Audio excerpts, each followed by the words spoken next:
6 पति पत्नी की 8 निशानियां। हाँ दोस्तों, जिन पति पत्नी में ये 8 बातें कॉमन हुआ करती हैं, इन 8 बातों का जो पति पत्नी ध्यान रखते हैं वो जीवन में कभी दुखी नहीं रहते, उनके परिवार में कभी भी झगड़ा नहीं हो सकता, वो कभी भी गरीबी से नहीं गुजर सकते। अगर जिन पति पत्नियों में ये 8 बातें अपना ले दोस्तों, बड़ी ही ज्ञानवर्धक बातें हैं, आप लोगों से इन बातों को शेयर करने के लिए जा रहा हूं। तो देखो, सबसे पहली बात होती है कि पत्नी कभी भी अपने मायके वालों के सामने अपने पति का अपमान ना करे। हाँ दोस्तों, सबसे पहली बात होती है पत्नी को ये चाहिए कि अपने पति का कभी भी अपने मायके वालों के सामने अपमान ना करे, कभी भी। और दूसरी बात, कभी भी अपनी सासू माँ से बदतमीजी से बात ना करे। पत्नी के ये कुछ नियम होते हैं, पत्नी के एक अच्छी पत्नी बनने के, घर की लक्ष्मी बनने के कुछ नियम होते हैं ये। दूसरा होता है कि कभी भी अपनी सासू माँ से बदतमीजी से बात ना करे, क्योंकि सासू माँ वो माँ होती है। देखो, तुम्हारी माँ तो वो माँ है जिसने तुम्हें जन्म दिया है, लेकिन तुम्हारी सासू माँ वो माँ होती है जिसने तुम्हारे पति को जन्म दिया है। और दोस्तों, तीसरी बात होती है कि पति अगर कम कमाता है तो कभी भी उसे कम कमाई का ताना ना मारे पत्नी। हाँ, पत्नी को ये चाहिए कि अगर पति की इनकम थोड़ी कम है तो फिर भी उनमें से जैसे हो तैसे गुजर करे, लेकिन कभी भी ताना नहीं मारना चाहिए। और दोस्तों, चौथी बात, पत्नी को चाहिए कि कभी भी बिना बुलाए अपने मायके में जाने की जिद ना करे। अगर आप बिना बुलाए जाओगे तो आपको वहां पर सम्मान नहीं मिलेगा, हमेशा आपका अपमान ही होगा। तो इसलिए अच्छी पत्नी का यह धर्म होता है कि कभी भी अपने मायके में बिना बुलाए कभी नहीं जाना चाहिए। और पांचवी बात, पति के साथ हुए झगड़े को कभी भी अपने मायके वालों के सामने ना बताएं, कभी भी अपने मायके वालों को ना बताएं, इससे आपके पति की छवि खराब हो जाती है। हाँ दोस्तों, आपके पति की छवि खराब होती है, आपके पति आपके मायके वालों की नज़र में गिर जाते हैं अगर छोटे छोटे झगड़ों को, छोटी छोटी बातों को अगर आप अपने मायके वालों के सामने बताती हैं पत्नियां तो। और नंबर 6 बात है, पति अगर गुस्से में है, पति अगर किसी बात को लेकर के गुस्से में है तो कभी भी पत्नी को चाहिए कि कभी भी वो अपने पति से जिद ना करे। और अगर जो स्त्रियां जिद करती हैं उनका हमेशा रिश्ता खराब हो जाता है दोस्तों। हाँ दोस्तों, 6वीं बात है ये। और 7वीं बात ये है कि आपत्ति काल में अपने पति का कभी भी साथ नहीं छोड़ना चाहिए पत्नी को। और 8वीं बात, अपने पति के सिवाय गैर मर्द से प्यार करने की तो बात बहुत दूर, पत्नी कभी अपने दिल में भी सोचे नहीं, उसे अच्छी पत्नी कहते हैं। दोस्तों, ये हैं 8 नियम, 8 लक्षण अच्छी पत्नियों के। लेकिन 8 लक्षण ही हुआ करते हैं अच्छे पतियों के। जो पति अच्छा बनना चाहते हैं, अपने पति की नज़र में अच्छा बनना चाहते हैं, अपने परिवार को कभी कलह या बेकार में नहीं धकेलना चाहते, अपने परिवार को सुख और समृद्धि से जीना चाहते हैं, तो उन पतियों को भी ये 8 लक्षण अपनाने चाहिए। हाँ दोस्तों, ये हमने अभी बताया आपको पत्नियों के 7 निशानियां, 8 निशानियां। अब पतियों की 8 निशानियां कौन सी होती हैं वो आपको हम एक कहानी के माध्यम से समझाएंगे दोस्तों। तो आप लोगों से मेरा निवेदन है, अगर आप हमारे चैनल पर नए दर्शक मेहमान बंधु बनकर के आए हैं तो प्लीज हमारे चैनल को सब्सक्राइब करें, और हो सके तो अपने परिवार और दोस्तों के साथ शेयर जरूर करें। दोस्तों, ये बड़ी ही ज्ञानवर्धक, बड़ी ही मोटिवेशनल बातें आज हम आप लोगों के सामने पेश करने के लिए जा रहे हैं। तो हमारा मकसद है शायद कोई बात आप लोगों के दिल में चुभ जाए, शायद आपके जीवन में कोई थोड़ा बहुत प्रभाव पड़ जाए, शायद इस कहानी से आप लोगों को कुछ समझने के लिए मिले, कुछ सीखने के लिए मिले। तो आ जाओ दोस्तों, आप लोगों का समय ज्यादा बर्बाद ना करते हुए गौर करते हैं कहानी की तरफ। कि किसी गांव में एक लड़का निवास करता था। उस लड़के की शादी हुई तो बड़ी बढ़िया, अच्छी, पढ़ी लिखी, शील स्वभाव वाली पत्नी आंगन में आई। तो वैसे तो पति पत्नी दोनों बड़े प्यार से रहा करते थे, किसी बात की कोई कमी नहीं थी। लेकिन कारण एक छोटा सा बन गया कि पत्नी के उदर से किसी बेटा या बिटिया का जन्म नहीं हुआ, यानी उसकी कोख से किसी पुत्र या पुत्री का जन्म नहीं हुआ। तो दोस्तों, इसी बात को लेकर के और वो लड़का अपनी पत्नी से थोड़ी सी घृणा करने लगा। बोले, तुम कैसी हो हैं? अरे तुम इस हमारे आंगन में आई, तुम एक बेटा का सुख हमें नहीं दे सकती, एक बेटा का मुख नहीं दिखला सकी, कैसी हो तुम? अपनी पत्नी को तायना मारने लगा। दोस्तों, ये बात हकीकत है कि जब आंगन में बेटा जन्म नहीं लेता है तो इंसान का मूड तो खराब रहता है, लेकिन इसका मतलब ये नहीं कि पत्नी को ताना मारे, क्योंकि पत्नी के कभी भी हाथ में नहीं होती कि घर में बेटा का जन्म हो जाए। कहा न अबला कर सके, कहा न सिंध समाए, कहा न पावक में जले, काय काल नहीं खाए। कहा न अबला कर सके यानी पुत्रन अबला जन सके। स्त्री की कोई ताकत नहीं होती कि बेटा को जन्म दे दे, जब तक भगवान की पूर्ण कृपा नहीं होगी तब तक। पुत्रन अबला जन सके, मन नहीं सिंध समाए, और धर्म न पावक में जले, नाम काल नहीं खाए।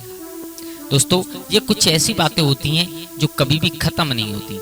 मेरे भैया पति पत्नी में, अब मतलब पत्नी तो बहुत अच्छी थी, पति अगर कोई बात कह भी देता, झगड़ा भी हो जाता, तो अपने दिल में दबा करके रख लेती, किसी के सामने आउट भी नहीं करती बेचारी। सोचती शायद हमारे नसीब में ऐसा ही लिखा है। अब तो बात दिन प्रतिदिन बढ़ती चली गई। बात इतनी बढ़ गई कि उस लड़का ने और अपनी पत्नी को बगैर बताए और अपनी मतलब लव मैरिज, जिसे प्यार में शादी कहते हैं, एक लड़की से कोर्ट मैरिज कर ली। मेरे भैया जब उस लड़की को लेकर के आंगन में आया तो पत्नी बहुत रोई। बोले मेरे उधर से एक बेटा का जन्म नहीं हुआ, इस कारण तुमने आज मेरा प्यार बांट दिया। लेकिन पत्नी करे तो करे क्या। लेकिन जो नई पत्नी उस लड़का की घर में आई, उसने देखा, बोले बात तुम्हारे घर में एक पत्नी थी पहले से, तुमने हमें बताया भी नहीं, तुमने हमारा जीवन बर्बाद कर दिया है, अब हम करें तो करें क्या। मेरे भैया सब लोगों के सामने ही उसने अपने पति की बेइज्जती कर दी। अब एकदम लड़का के दिमाग में बात आई, बोले इस पत्नी के साथ रहते रहते मुझे इतने दिन व्यतीत हो गए, लेकिन आज तक मैंने दुख और सुख का एहसास नहीं किया, और ये अभी घर में भी नहीं घुसी और इसने इतनी बड़ी बात कह दी। लेकिन फिर भी ले गया। उसने कहा सुनो, मैं तुम्हारे साथ तब रहूंगी, कब रहूंगी, इस अभागिनी को, इस नागिन को यहाँ से घर से निकाल दो। मेरे भैया जो पहले वाली पत्नी थी उसको घर से निकालने की बात कही है। अब लड़का ने विचार किया, बोले इसके पुत्र तो पैदा नहीं हो रहा है, तो चलो कोई बात नहीं, ये कह रही है निकाल देते हैं। तो जहाँ पर उस लड़का के पशु रहा करते थे, उस जगह पर एक टूटी सी चारपाई डाल दी, उस पर वस्त्र रख दिए और कुछ खाने पीने का सामान रख दिया। बोले यहाँ पर बनाओगी, यहाँ पर खाओगी, यहीं रहोगी, घर की तरफ नहीं आओगी।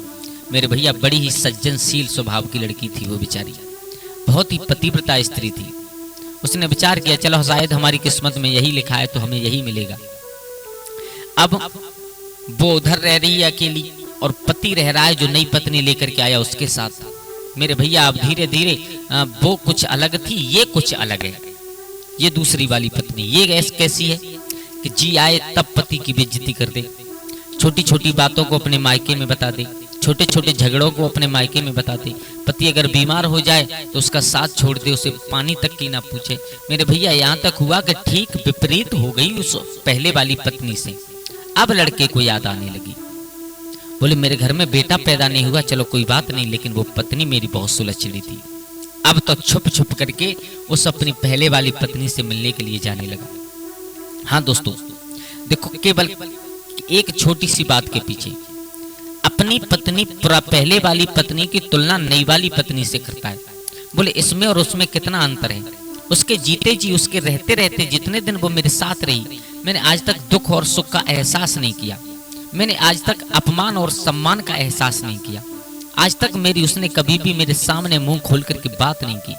आज तक उसने मेरी कोई बात टाली नहीं, जो मैंने कह दिया उसने वो कर दिया। आज तक उसने मेरी कभी छवि खराब नहीं होने दी। और ये है जिस दिन से आई है उस दिन से सिवाय कलह के घर में कोई काम नहीं होता।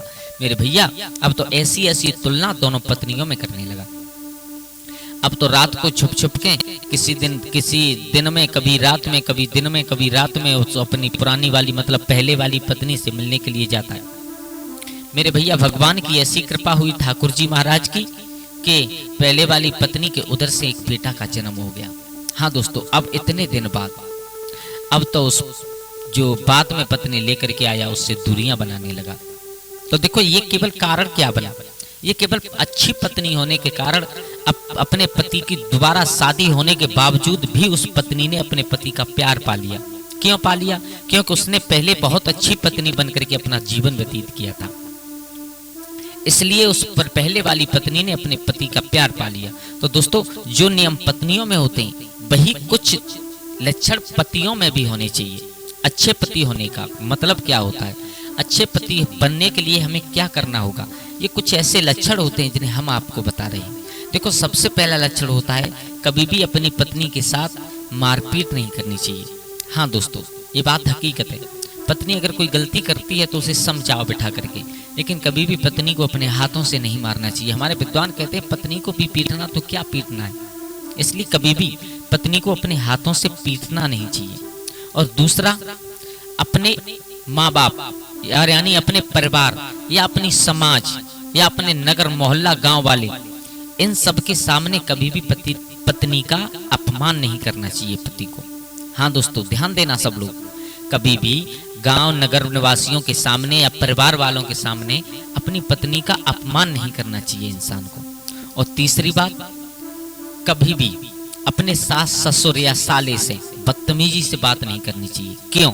इसके पीछे एक बहुत बड़ा कारण है। पत्नी सब कुछ सहन कर सकती है, लेकिन अपने भाई की, अपने माँ बाप की बुराई सहन नहीं करती। इसलिए अगर तुम अच्छे पति बनना चाहते हो तो कभी भी उनकी बुराई ना करो, उनसे कभी भी बदतमीजी से बातें ना करो। और चौथी बात है कि पत्नी अगर थोड़ा परिवार में रहते हुए काम कम करती है तो कोई दिक्कत नहीं, उसे कभी भी तायना नहीं मारना चाहिए। हाँ दोस्तों, उसे कभी भी तायना नहीं मारना चाहिए कि तुम ऐसा करती हो या इतना काम करती हो या बैठी रहती हो या सोती रहती हो। समझाओ उसे, लेकिन कभी भी तायना ना मारो। और पांचवी बात है कि पत्नी के साथ हुए झगड़े को कभी भी अपने माँ बाप या अपने भाइयों के सामने शेयर नहीं करना चाहिए। हाँ दोस्तों, माँ बाप, भाई या परिवार वाले या गांव वाले या नगर वाले, अगर देखो घर परिवार में रहते हैं, छोटी मोटी बातें हमेशा होती रहती हैं, तो कभी भी छोटी मोटी बातों को, पत्नी के आपस के झगड़े को कभी भी अपने परिवार या अपने नगरवासियों के, अपने दोस्तों के साथ शेयर नहीं करना चाहिए। दोस्तों, ऐसा करने से आपकी पत्नी की छवि खराब हो जाती है। वो सब लोग विचार करते हैं, बोले आपकी पत्नी बहुत खराब है, तुमसे नहीं कहेंगे तो एक दूसरे से आपस में बतलाएंगे, लेकिन बहुत आपकी पत्नी की तरफ गलत दृष्टि से देखना प्रारंभ कर देंगे दोस्तों। और छठवीं बात है कि पत्नी अगर गुस्से में है किसी बात को लेकर तो हमेशा पति को चुप हो जाना चाहिए। और दोस्तों, ये परिवार में रहते हुए पत्नी को ये बात अपनानी चाहिए हमेशा। देखो, अगर एक गुस्सा में है, एक क्रोध में है, तो दूसरे को शांत हो जाना चाहिए। और दूसरा क्रोध में है, तुम्हारी गलती है तो तुम्हें थोड़ा सा चुप हो जाना चाहिए।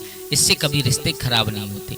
और अगर आप वो क्रोध में हैं, आप उनसे ज़्यादा क्रोध में हो गए तो आपके रिश्ते हमेशा खराब हो जाएंगे।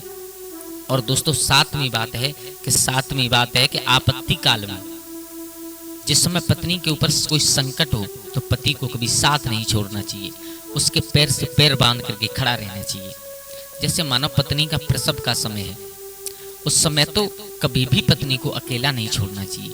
हाँ दोस्तों, वो एक ऐसी नाजुक घड़ी होती है कि उसमें क्या दर्द, क्या पीड़ा सहन करनी पड़ती है, ये तो पत्नी ही जाने।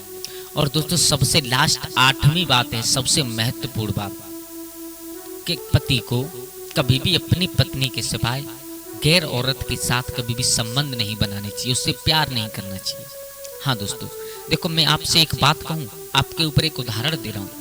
मैं आपसे कह रहा हूँ, जो हमारे दर्शक हैं, इस वीडियो को देख रहे हैं या श्रोता हैं, इस कहानी को सुन रहे हैं, मैं आपसे कह रहा हूँ कि मैंने आपकी पत्नी को और किसी दूसरे मर्द के साथ देखा है, और इस बात का मेरे पे सबूत है।